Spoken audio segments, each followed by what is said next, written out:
Today we are going to discuss the next part of solid state, that is relationship between molar mass, density of substance and unit age length. It is deduced in the following step. आपल्याला molar मास, सॉलिडची density आणि solid ज्या unit सेलचा बनलेला असतो त्या unit सेलची age length म्हणजे unit sale जो असतो त्याच्या कडेची लांबी आपल्याला ह्या तिघांमधलं रिलेशन काढायचं आहे. ते कसं काढतात? If edge length of cubic unit cell is a. आपल्याला माहीत आहे जर युनिट सेल हा क्यूबिक टाईपचा असेल म्हणजे लांबी, रुंदी, उंची म्हणजेच ए बी सी सगळं समान असेल आणि प्रत्येक अँगल म्हणजे अल्फा बीटा गॅमा 90 अंश असेल तर असा युनिट सेल म्हणजे क्यूबिक युनिट सेल. मग त्याच्या तिन्ही लांब्या समान असल्यामुळं त्याची एज लेंथ आपण ए मानली. Then volume of unit cell. आपल्याला क्यूबच्या व्हॉल्यूमचा फॉर्म्युला माहीत आहे, लेंथचा क्यूब असतो. मग लेंथ ए मानले म्हणून व्हॉल्यूम ऑफ युनिट सेल झालं a cube. Suppose that mass of one particle is m. आपल्याला माहीत आहे सॉलिडचे सगळे पार्टिकल्स हे स्फेरिकल आकाराचे असतात. त्या स्फेरिकल आकाराच्या एका पार्टिकलचं मास पण एम मानलं. That there are n particles per unit cell. आणि एका युनिट सेलमध्ये आपण एन पार्टिकल्स आहेत असं मानलं. उदाहरणार्थ आपण बघितलं होतं सिंपल क्यूबिक सेलमध्ये एक पार्टिकल असतो म्हणजे एनची किंमत 1. बॉडी सेंटर्ड क्यूबिकमध्ये म्हणजे BCCमध्ये 2 पार्टिकल्स असतात म्हणजे BCCसाठी ह्या एनची किंमत 2. फेस सेंटर्ड क्यूबिकमध्ये आपण बघितलं होतं की 4 पार्टिकल्स बसतात, कोपऱ्याचा 1 आणि सगळ्या फेसेसचे मिळून 3. कसे 3? तर प्रत्येक फेसेसला अर्धा अर्धा अशा 6 फेसेस असतात. सगळ्या फेसेसचे मिळून 3 आणि सगळ्या कोपऱ्याचा मिळून 1 असे 4 पार्टिकल्स असतात. म्हणजेच सिंपल क्यूबिकसाठी एनची किंमत 1 येणार, बॉडी सेंटर्डसाठी एनची किंमत 2 येणार BCCसाठी आणि तिसरा फेस सेंटर्ड क्यूबिक युनिट सेलसाठी एनची किंमत 4 येणार. म्हणजे वेगवेगळ्या युनिट सेलनुसार ह्या एनच्या किमती बदलणार आणि म्हणून युनिट सेलमधल्या पार्टिकलची संख्या आपण एन मानली.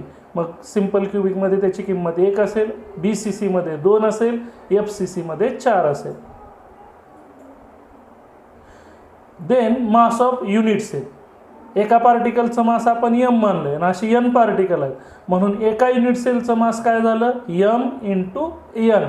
म्हणजे उदाहरणार्थ समजा एका पार्टिकलचं मास 5 मानलंय आणि एका युनिट सेलमध्ये 4 आहेत. मग चौघाचं मिळून मास किती झालं 5×20. त्या पद्धतीनं आपण एका पार्टिकलचं मास एम मानलं आणि एका युनिट सेलमध्ये पार्टिकल किती आहेत एन आणि म्हणून एका युनिट सेलचं मास झालं एम इंटू एन.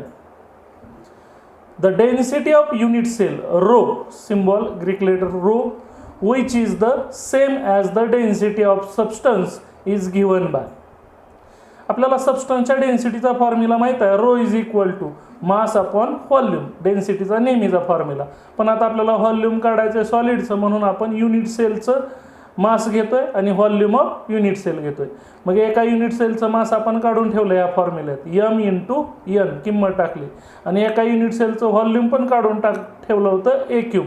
कारण आपला युनिट सेल क्यूबच्या आकाराचा होता म्हणून लांबी गुणुले रुंदी गुणुले उंची तिन्ही लेंथ ब्रेड्थ आणि हाईट ए असल्यामुळं व्हॉल्यूम ए क्यूब. म्हणून डेन्सिटीसाठी फॉर्म्युला झाला एका युनिट सेलच्या डेन्सिटीचा फॉर्म्युला झाला डेन्सिटी ऑफ 1 युनिट सेल.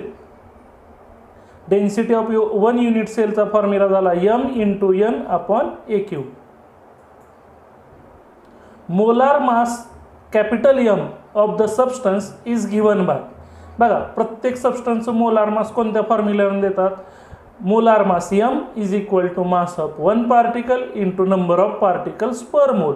एका पार्टिकलचं मास घ्यायचं आणि त्याला नंबर ऑफ पार्टिकल्स एका मोलमध्ये असणाऱ्या नंबर ऑफ पार्टिकल्सनं गुणायचं. आपल्याला माहीत आहे एका मोलमध्ये किती पार्टिकल्स असतात तर ॲव्होगॅड्रोज नंबर एवढे पार्टिकल्स असतात. ॲव्होगॅड्रोज नंबरची किंमत आपल्याला सगळ्याला माहीत आहे 6.022 इंटू 10⁻23 एवढा ॲव्होगॅड्रोज नंबर असतात. म्हणजे एका मोलमध्ये तेवढे पार्टिकल्स असतात. त्यानं जर आपण एका पार्टिकलच्या मासला गुणलं की आपल्याला मोलार मास मिळतं. Therefore m is equal to, एका पार्टिकलचं मास आपण m मानले आणि number of particles per volume असतात, ॲव्होगॅड्रोज नंबर एवढे असतात आणि म्हणून मोलार मासचा फॉर्म्युला झाला m म्हणजे एका पार्टिकलचं mass into Avogadro's number. Therefore m is equal to, हा ॲव्होगॅड्रोज नंबर इकडं मोलार मासकडे पाठवला त्यामुळे तो डिवायडेड झाला. Therefore mass of one particle is equal to m molar mass divided by Avogadro's number. म्हणजे जर आपल्याला एका पार्टिकलचं मास काढायचं असेल तर फॉर्म्युला तयार झाला, त्या सॉलिडचं मोलार मास घ्या, त्याला ॲव्होगॅड्रोज नंबरनं डिवाइड करा, तुम्हाला एका पार्टिकलचं मास भेटेल, जे आपण 11वी सम बेसिक कन्सेप्ट ऑफ केमिस्ट्रीमध्ये शिकलो होतो. आपण आत्तापर्यंत 2 फॉर्म्युले मिळवले.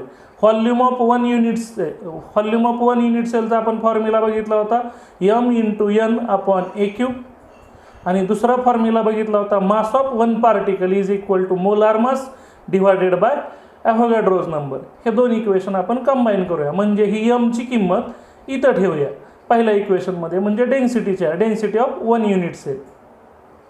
कंबाईनिंग about 2 equations gives rho is equal to, बघा एमच्या जागी काय ठेवलं, molar mass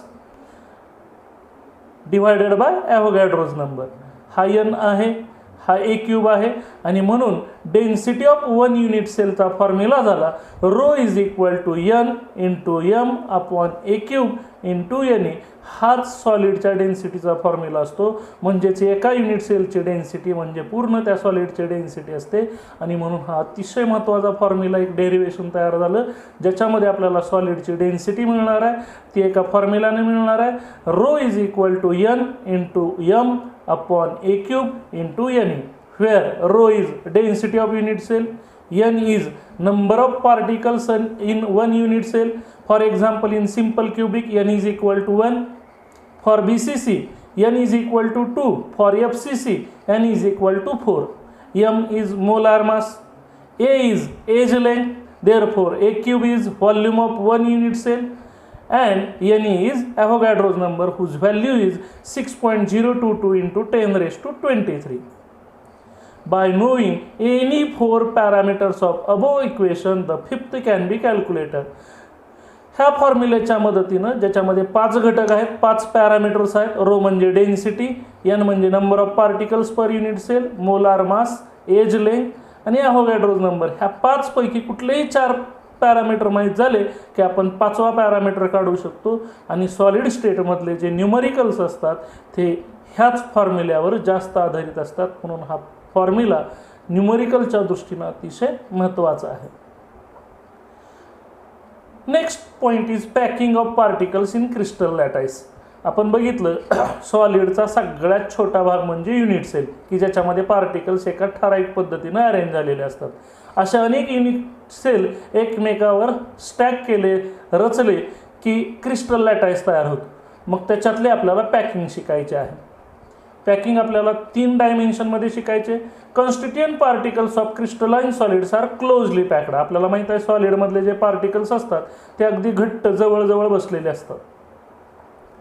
While describing the packing of particles in the crystal, the individual particles are treated as hard spheres. आपण सॉलिडमधले जे पार्टिकल्स आहेत ते हार्ड स्फेअर्स आहेत, म्हणजे जड गोळे आहेत, म्हणजे भरीव गोळे आहेत असं मानले. म्हणजे सॉलिडमधला पार्टिकल हा स्फेअरच्या गोलाच्या आकाराचा आहे आणि जो अतिशय हार्ड आहे.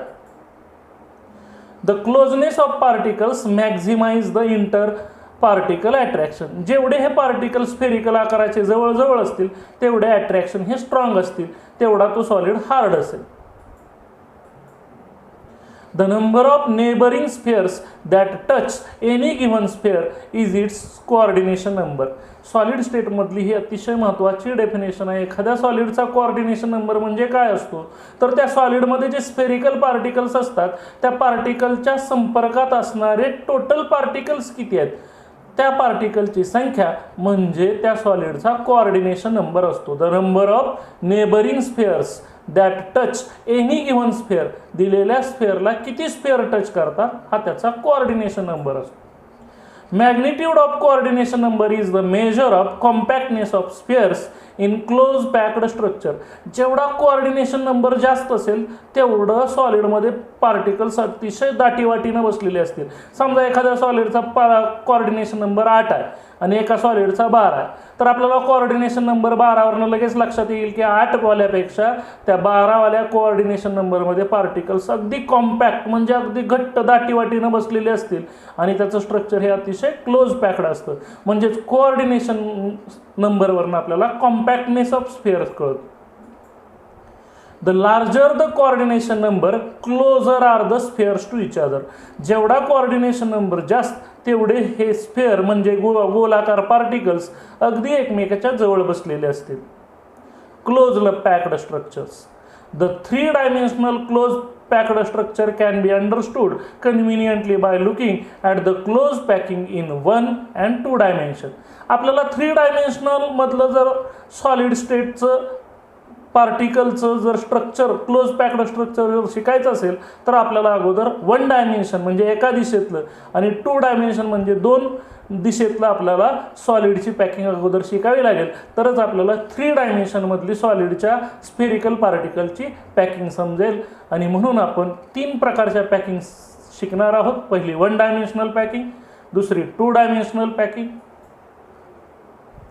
Close packing in 1 dimension. आता एकाच डायमेन्शनमध्ये असणारी क्लोज पॅकिंग आपल्याला माहीत आहे 1D, 2D, 3D असं आपण शॉर्टमध्ये म्हणतो. 3 डायमेन्शन म्हणजे 3D, 2 डायमेन्शन म्हणजे 2D, 1 डायमेन्शन म्हणजे 1D. म्हणजे एकाच ॲक्सिसवर एकाच अक्षावर असणारं त्याला म्हणायचं 1 डायमेन्शन. आपण नेहमी 3 डायमेन्शन 3 ॲक्सिस घेतलेले आहेत. A close packed 1 dimensional structure results by arranging the spheres to touch each other in a row. आता हे समजण्यासाठी आपण साधं सोपं चेंडूचं उदाहरण घेऊया. आपल्या घरात बॉल्स आहेत आणि आपण एका भिंतीच्या कडेला ते बॉल्स एकमेकाच्या शेजारी फक्त एकाच ओळीत मांडले म्हणजे आपण एकाच अक्षावर मांडले, या पद्धतीनं मांडले. तर ही झाली 1 डायमेन्शनल पॅकिंग, कारण आपण एकच रो तयार केला आहे चेंडूचा आणि म्हणून ही 1 डायमेन्शन पॅकिंग.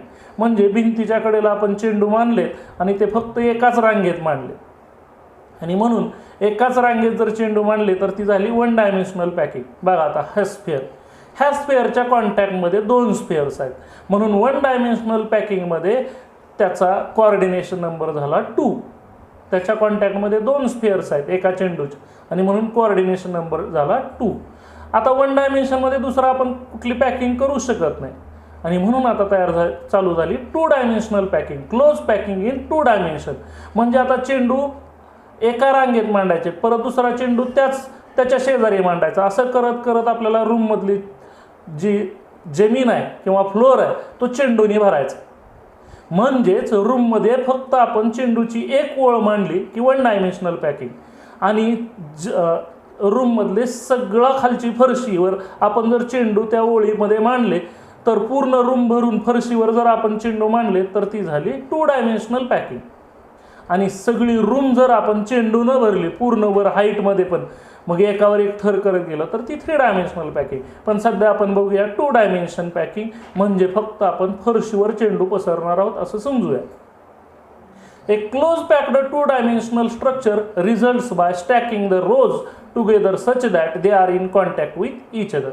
आपल्याला चेंडू असे मांडायचे किंवा सॉलिडची पॅकिंग अशी समजायचे की प्रत्येक रो त्याच्या शेजारच्या कॉन्टॅक्टमध्ये आहे. There are 2 ways to obtain close packing in 2 dimension. 1 डायमेन्शनमध्ये आपल्याला चेंडू फक्त एकाच पद्धतीनं ठेवता आले, पण 2 डायमेन्शनलमध्ये मात्र आपण चेंडू 2 प्रकारे ठेवू शकतो. कसं ठेवू शकतो बघा, म्हणजेच पार्टिकल्स त्या पद्धतीनं बसलेले असतात. पहिली पॅकिंग आहे स्क्वेअर क्लोज पॅकिंग. बघा इथं दाखवलं आहे फिगरमध्ये की पहिलं रांग जशी मांडले तशीच दुसरी रांग मांडायची, तशीच तिसरी, तशीच चौथी. म्हणजे 4ही जे रोज आहेत ते अगदी सेम टू सेम आहे. सॉलिडमध्ये असं झालेलं असतं की सगळे जे पार्टिकल्स असतात ते अगदी सेम टू सेम बसलेले असतात. म्हणजे समजा आपण ह्या रोला ए मानलं तर हा रो सुद्धा त्याच टाईपचा आहे म्हणजे एच, हा रो सुद्धा त्याच टाईपचा आहे ए, मग हा रो पण त्याच टाईपचा आहे म्हणजे सगळे रो ए या टाईपचे आहेत, दुसरा कुठलाही टाईपचा रो झालेला नाही आणि म्हणून ह्या पॅकिंगला म्हणतात A A A type packing. One dimensional rows of close packed spheres are stacked over each other such that the spheres align vertically and horizontally. आपण वन डायमेन्शनलचे रोज असे मांडले की पहिला रो आहे तसाच दुसरा रो आहे तसाच तिसरा रो मांडला, तिसरा रो आहे तसाच चौथा रो मांडला. जर अशा पद्धतीनं जर पॅकिंग असेल तर त्याला म्हणतात square close packing. If the first row is labeled as A, ह्याला जर A म्हटलं, being exactly same as the first row, the second row is also labeled as A type. म्हणजे दुसरा रो सुद्धा पहिल्या रो सारखाच असेल म्हणून त्याला आपण A म्हणतील. Hence, this arrangement is called as A type, two dimensional arrangement. सगळेच रोज सारख्या पद्धतीचे तयार होतील आणि म्हणून ह्या पॅकिंगला म्हणतात A type packing. In this arrangement, every sphere touches 4 neighboring spheres, hence two-dimensional coordination number here is 4. बघा आपण इथं ह्या फिगरमध्ये ह्या स्फेअरच्या कॉन्टॅक्टमध्ये किती स्फेअर आहेत? 1, 2, 3 आणि 4. प्रत्येक स्फेअरच्या कॉन्टॅक्टमध्ये 4 स्फेअर आहेत आणि म्हणून कोऑर्डिनेशन नंबर 4 आहे. जर आपण ह्या सगळ्या स्फेअरचे सेंटर जोडले तर एक स्क्वेअर तयार झाला आहे, चौरस तयार झाला आहे आणि म्हणून अशा टाईपच्या पॅकिंगला म्हणतात square close packing in two dimensional. आपण टू डायमेन्शनलचा स्टडी करतोय त्यामुळं स्क्वेअर क्लोज पॅकिंग SCP असं शॉर्टमध्ये म्हणतात. स्क्वेअर तयार झाला आहे म्हणून स्क्वेअर क्लोज पॅकिंग SCP तयार झाले. A square is obtained by joining the centers of these 4 closest neighbors. Therefore, this two-dimensional close packing is called as square close packing in 2 dimension. Thank you.